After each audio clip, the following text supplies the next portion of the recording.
Rahul Sadasivan direct ചെയ്ത പ്രണവ് മോഹൻലാലിനെ മുഖ്യ കഥാപാത്രമാക്കി തൻ്റെ 4ാമത്തെ മൂവിയായ DS ഇറയുന്ന കണ്ടു.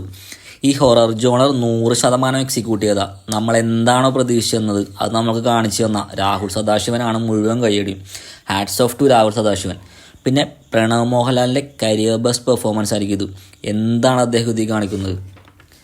Then comes Christo Xavier. രാഹുൽ സദാശിവനൊപ്പം ക്രിസ്റ്റോ സേവ്യർ നമ്മൾ ഓൾറെഡി ബ്രഹ്മയുഗത്തിൽ എക്സ്പീരിയൻസ് ചെയ്തിട്ടുള്ളതാണ്.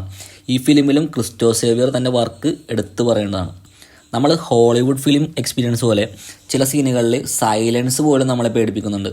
പിന്നെ എനിക്കൊരു കാര്യം പറയാനുള്ളത്, നമ്മൾ ഹൊറർ മൂവീസ് കാണാൻ പോകുമ്പോൾ ഈ സ്ഥിരമുണ്ടാകുന്ന കമൻറ്റുകളും കോമഡീസും ഒക്കെ ഒഴിവാക്കാൻ ശ്രമിക്കുക.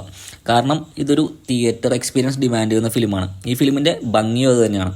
രാഹുൽ സദാശിവൻ, നിങ്ങൾ ഇനിയും ഈ ജോണർ വിടാതെ ഞങ്ങളെ ഞെട്ടിച്ചുകൊണ്ടേയിരിക്കുക. Waiting for your next work. So don't wait, just book your tickets right now. Okay, by.